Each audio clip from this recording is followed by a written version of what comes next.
ప్రజలు నాకు సబ్స్క్రైబ్ చేయండి. మళ్ళా అడుగుతున్నా, నేను సిగ్గు లేకుండా అడుగుతున్నాను. సబ్స్క్రైబ్ చేయండి చేయండి చేయండి. నా ఆవేదనను అర్థం చేసుకోండి. అదే నేను వెళ్ళారు ఎక్కడికండి వాళ్ళు రిషికొండ వెళ్ళారుగా.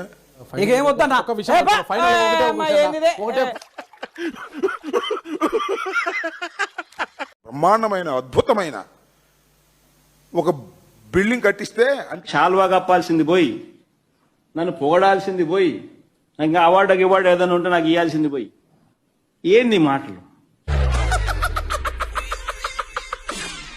ఆంధ్ర రాష్ట్రంలోనే ఒక అద్భుతమైన బిల్డింగ్ కదా అది.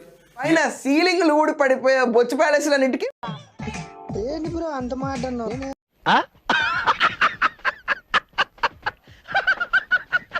జగన్మోహన్ రెడ్డి యొక్క గొప్పతనం ఏంటో రోజులు గడిచిన కొంతికి అర్థమవుతుంది. ఆడో గొప్ప సిద్ధాంతి, ఈడో గొప్ప యాదాంతి. ఒక్క గారు పెచ్చులుడిపోయినాయి అంట. పైన సీలింగ్లు ఊడి పడిపోయే బొచ్చు ప్యాలెస్లన్నిటికీ నా ఉద్దేశంలో ఎవరు వాడుకోవాలో తెలియనటువంటి పరిస్థితుల్లో ఒకరికొకరు పోటీ పడతా ఉన్నారు ఆ బిల్డింగ్ని వాడుకోవడానికి.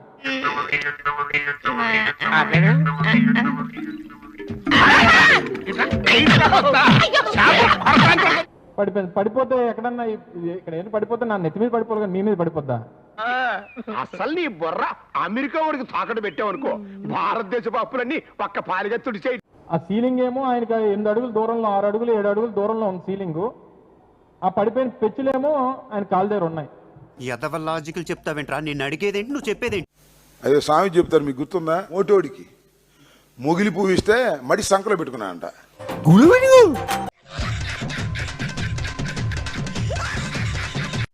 మొన్న చంద్రబాబు వెళ్ళేటప్పుడు లోకేష్ వెళ్ళాడు, నిన్న పవన్ కళ్యాణ్ వెళ్ళాడు, రేపు మరి మోడీని కూడా తీసుకొచ్చి చూపిస్తున్నాయా?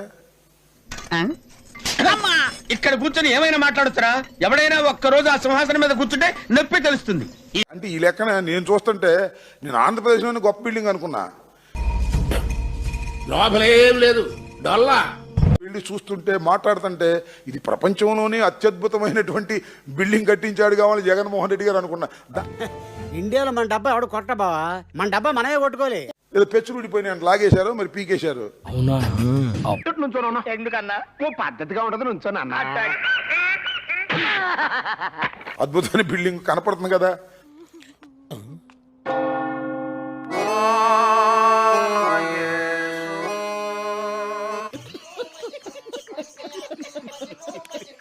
బ్రహ్మాండమైన బిల్డింగ్. అలాంటి బిల్డింగ్ కడితే మీ కడుపు అంటే ప్రభుత్వానికి ఉపయోగించుకోక మీరు ఏదన్నా టూరిజానికి వాడుకోండి, ఇది లాభాలు వచ్చే మార్గాన్ని వాడుకోండి అని. అసలు దీన్ని కట్టినప్పుడే ఆలోచన ఉండాలి, ఎందుకు వాడుకుంటామో అని. వేసేసాడు, బాగా వేసేసాడు. 1 మినిట్ ఆశీర్వదించండి మావయ్య.